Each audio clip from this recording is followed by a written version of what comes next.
साहब हैं विक्रम हेगड़े जी, आपको बताएंगे कि आज माननीय सर्वोच्च न्यायालय के कोर्ट नंबर 8 में देश के 25 लाख टेट प्रभावित शिक्षक साथियों के भाग्य के फैसले का जो दिन था उसमें क्या हुआ वो आपको बता रहे हैं हमारे विक्रम हेगड़े जी। आज जो है 2 बजे आज कोर्ट में जो एक डिसीजन था 1 सितंबर का, उस पे हमने सारे शिक्षकों की तरफ से जो रिव्यू पिटीशन डाले थे उन रिव्यू पिटीशंस का सुनवाई था 2 बजे। इस हियरिंग स्पेशल इसलिए था कि ये ओपन कोर्ट हियरिंग था। सुप्रीम कोर्ट में जो रिव्यू पिटीशन होते हैं ये आमतौर पे ये इन चेम्बर सुनाए जाते हैं, कोई वकील नहीं होते हैं, बस वो रिव्यू पिटीशन देख के या पिटीशन में जो ग्राउंड, पर इस पिटीशन में कोर्ट को ये लगा कि इसमें कुछ दम है या इन पिटीशंस में कुछ ऐसे पॉइंट्स है जिसको ओपन कोर्ट में डिटेल में कंसिडर किया जाए। इस कारण से उन्होंने ओपन कोर्ट हियरिंग के लिए इन सारे पिटीशंस को लिस्ट किया। जब ये लिस्ट हुए थे, इस देश के सारे जो सीनियर एडवोकेट्स हैं वो शिक्षकों की तरफ से पेश हुए थे। स्टेट ऑफ यूपी ने भी एक रिव्यू पिटीशन दाखिल किया था, उनके तरफ से additional solicitor general Vikramjit Banerjee थे और अभिषेक मनु सिंघवी जी थे, अमित कुमार सिंह एंड अदर्स नाम के पिटीशन से, और मुकुल रोहटगी जी, सलमान खुर्शीद साहब और बाकी ऐसे ही सीनियर एडवोकेट्स बहुत सारे शिक्षकों की तरफ से पेश हुए थे और आर्ग्यूमेंट्स उनके एड्रेस किए थे। इन आर्ग्यूमेंट्स में ये था कि जो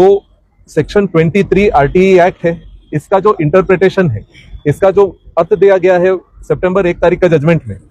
उसमें ऐसे समझा गया है कि जो प्रोवाइजो है सेक्शन 23 में, उसमें यह बताया गया है कि 2017 में जो अमेंडमेंट आया उसमें यह कहते हैं कि 2015 तक जो भी टीचर्स है उनको 4 साल में टेट क्वालिफिकेशन लेना चाहिए, चाहे वो पहले ही नियुक्त हुए हो या जब भी नियुक्त हो। पर इसका जो सीनियर एडवोकेट्स है उन्होंने ये एक्सप्लेनेशन दिया है, ये ऐसे उन्होंने दोहराया है कि 2010 तक जो नियुक्त हुए हैं उन पे कोई टेट का अनिवार्यता लागू नहीं था और 2010 से 2015 तक जो नियुक्त हुए हैं उनके लिए ही बनता है कि वो 2017 से 4 साल बाद इस टेट क्वालिफिकेशन को क्लियर करें। दूसरा हमने ये भी दिखाया था कि एनसीटीई एक्ट जो 2012 में अमेंड हुआ, उस 2012 के अमेंडमेंट में भी यही था कि जो मिनिमम क्वालिफिकेशन एनसीटीई के द्वारा दिया जा रहा है वो 2012 में जो नियुक्त होते हैं और 2012 के बाद जो नियुक्त होते हैं उन्हीं पे लागू है और ना कि 2012 से पहले नियुक्त होने वालों पे लागू। और अगर फिर भी करना ही हो तो बस उन्हीं पे किया जा सकता है। ये सिंघवी साहब ने ये पॉइंट रखा कि अगर करना ही हो कि 2012 का जो अमेंडमेंट आता है और 2017 का जो अमेंडमेंट आता है इसको लागू करना ही हो तो बस उन्हीं पे किया जा सकता है। जो 2010 और 2012 के बीच में जो नियुक्त होते हैं या 2010 से 2017 तक जो नियुक्त होते हैं उन्हीं पे किया जा सकता है। ये सारे अंशों को कोर्ट ने नोट कर लिया है, उन्होंने उनके परिगणना में ले लिया है और इन सबको वो कंसिडर करके सोच समझ के जजमेंट देंगे। अभी जजमेंट रिजर्व किया गया है, जब वो जजमेंट आएगा तो हमें पता चलेगा कि क्या क्या हो सकता है। और इस बीच में कुछ ऐसे भी पॉइंट्स आए हैं वेस्ट बंगाल के तरफ से और कुछ और स्टेट्स के तरफ से कि जो 2 साल का जो टाइम दिया हुआ है वो टेट परीक्षा कंडक्ट करने के लिए उनको थोड़ा और टाइम चाहिए, तो उन्होंने मांगा है कि 2 साल से ये टाइम को 4 साल में एक्सटेंड किया जाए। ये कुछ स्टेट्स के तरफ से आए हैं, इस पॉइंट को भी कोर्ट ने कंसिडर कर लिया।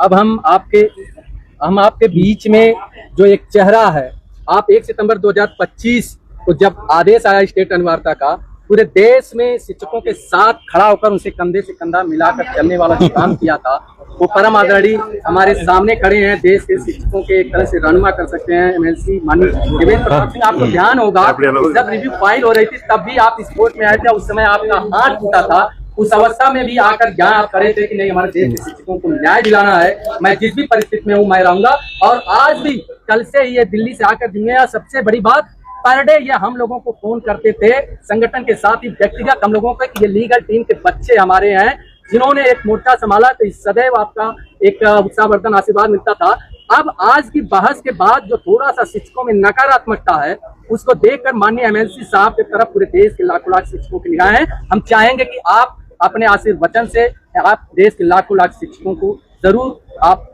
आशीर्वचन से आप सिंचित करें। देखें, हमारे वरिष्ठ अधिवक्ता आदरणीय सिंघवी साहब ने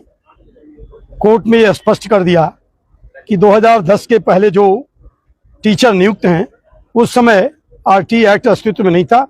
वे इस फैसले से आच्छादित नहीं होते हैं, उन्हें टैट अनिवार्यता से बाहर रखा जाए। कोर्ट ने इस बात को गंभीरता से लिया है और मुझे पूरा विश्वास है कि आरटी एक्ट के अस्तित्व में आने से पहले जो हमारे शिक्षक साथी हैं उन्हें टैट अनिवार्यता से छूट मिलेगी। कोर्ट में सारे तथ्य वरिष्ठ अधिवक्ताओं ने, आदरणीय सिंघवी साहब ने, आदरणीय मुकुल रोहतगी साहब ने, आदरणीय सलमान खुर्शीद ने और सभी वरिष्ठ अधिवक्ताओं ने रखा है। यूपी के additional advocate solicitor general Vikram Banerjee ने रखा है। मुझे पूरा विश्वास है कि टीटी एक्ट अस्तित्व में आने से पहले जो हमारे शिक्षक साथी प्रचलित नियमों के तहत नियुक्त हुए थे उन्हें टैट अनिवार्यता से छूट अवश्य मिलेगी। धन्यवाद। बहुत बहुत धन्यवाद।